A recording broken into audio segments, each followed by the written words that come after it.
Yes, I am.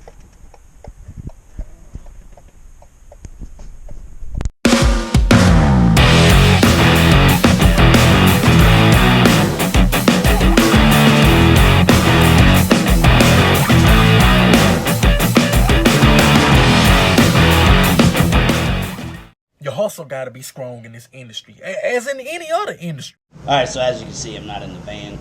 I'm in a hotel room in Charles City, Iowa.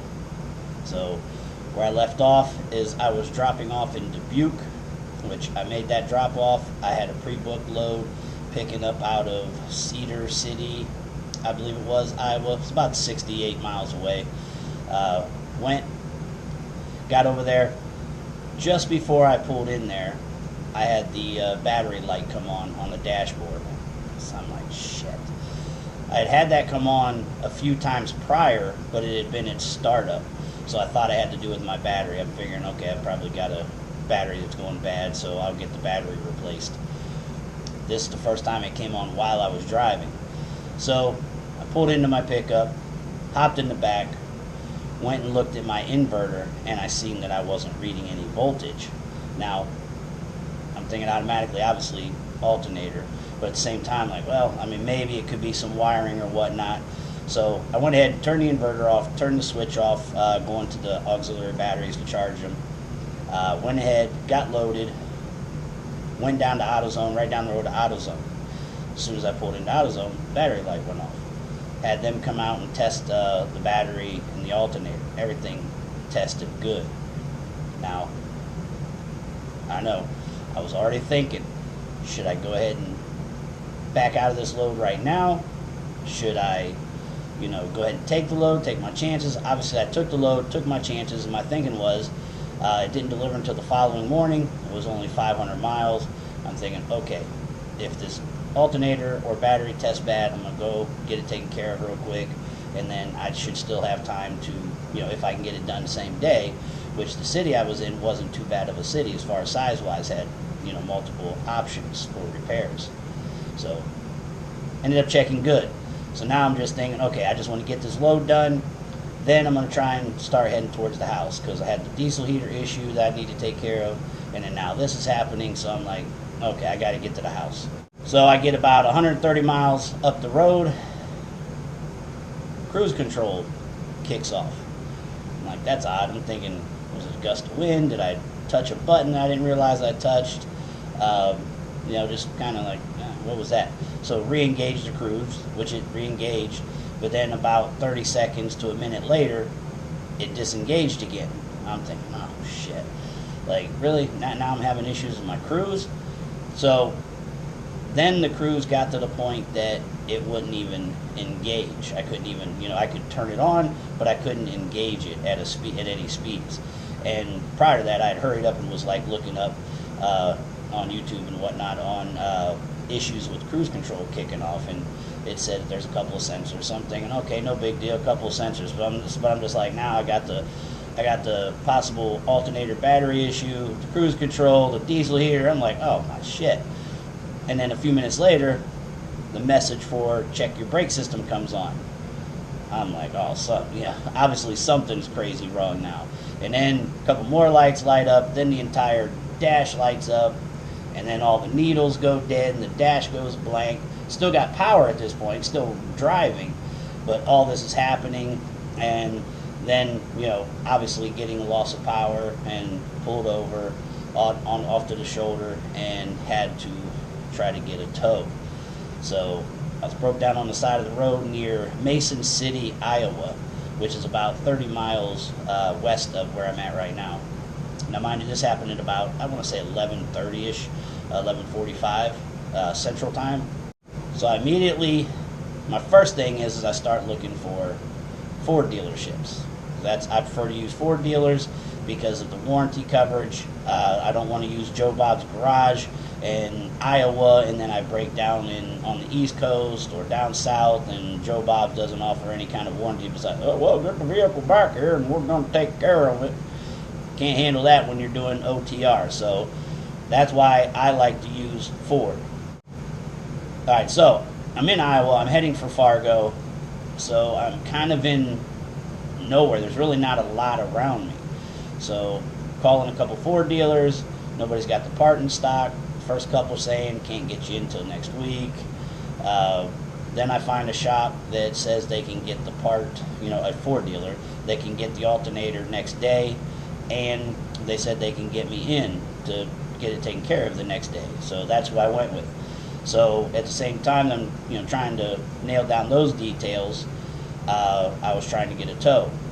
Called AAA. They're telling me, oh, we're going to make this call a critical call, because of the weather. It's cold as shit. I'm on the side of the road in the middle of nowhere. Oh, it's a critical. And mind you, about two and a half hours later, I've gotten a couple updates from them saying, oh, busier than normal. It was initially supposed to be there by 1:40. And mind you, that's still 2 hours after I broke down. And so then I get an update. Oh, well, they're not going to be able to do it. They say their truck can't handle your van. So I'm like, yeah, it took them over 2 hours to decide that. So then, talking to the new AAA rep, and they're like, oh, well, they can't have a truck to you. The soonest truck they can have is 4 o'clock. I'm like, well, I can't make it out here till 4 o'clock. So I'm going to have to leave and, going to have to still work on the tow. And as of right this minute, I'm not even 100% sure my van got to the shop yet.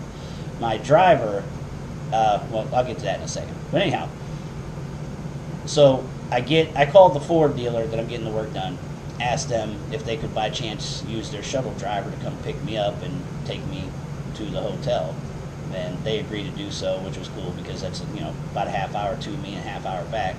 An officer had stopped by previous to that to check in on me and said that if I didn't have any luck getting out of there, to give them a call and they'd get me somewhere. So that was what I was going to do. If the shuttle wasn't going to be available, that was my next calls to the local state police and have them come get me and bring me into town. This hotel is right across the street from the dealership. When I broke down, after I got a few details sorted out, about 15 minutes or so after I broke down, I then called the broker, was going to inform the broker, hey, broke down, going to have this load recovered. Good thing about the, being recovered is that the skid was only 300 pounds, so it makes it, not such a hassle to offload. So that's a big plus. Don't have to worry about getting towed somewhere, getting a tow truck, or breaking the pallet down, or any of those things.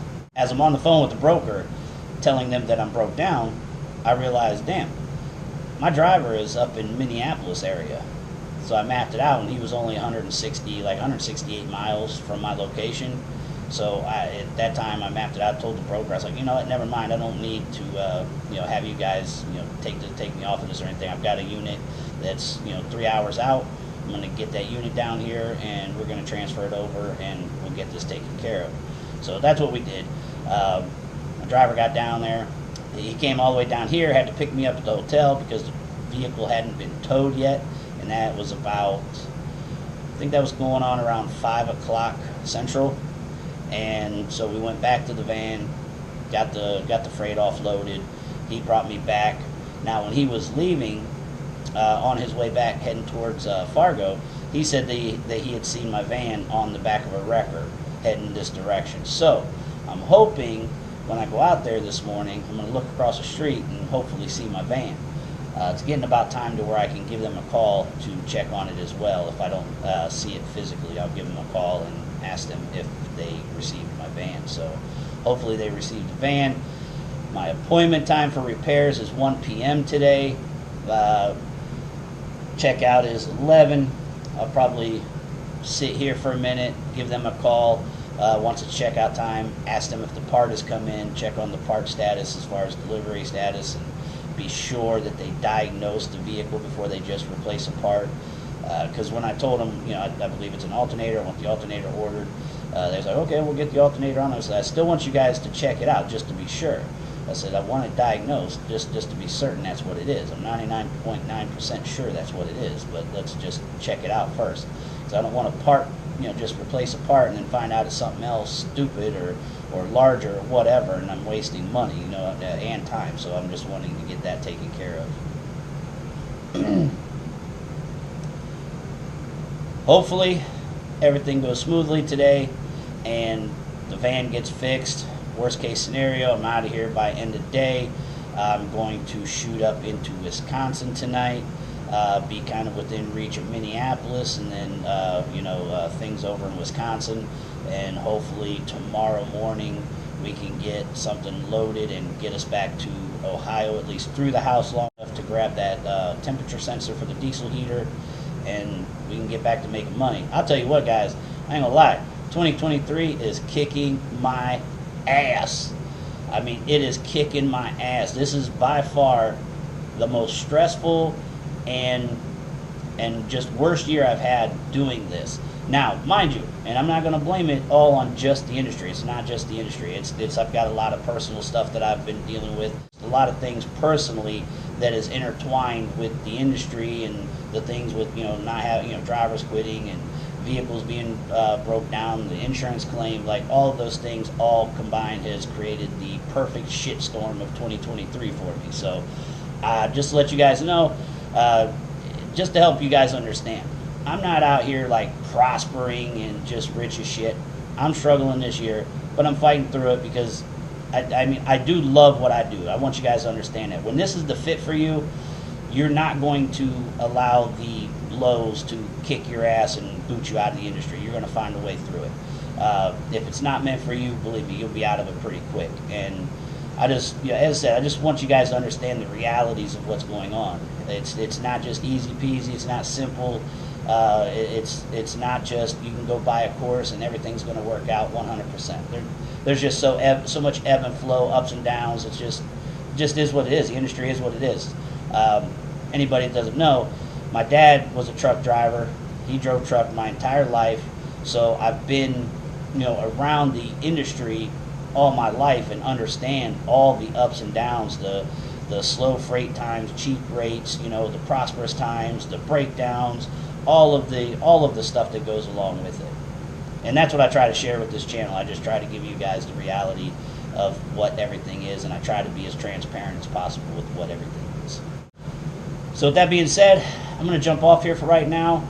Then I'm going to go check on this van. I'm going to grab some breakfast. I'm going to get myself situated and get with you guys later, man. Your hustle got to be strong in this industry, as in any other industry.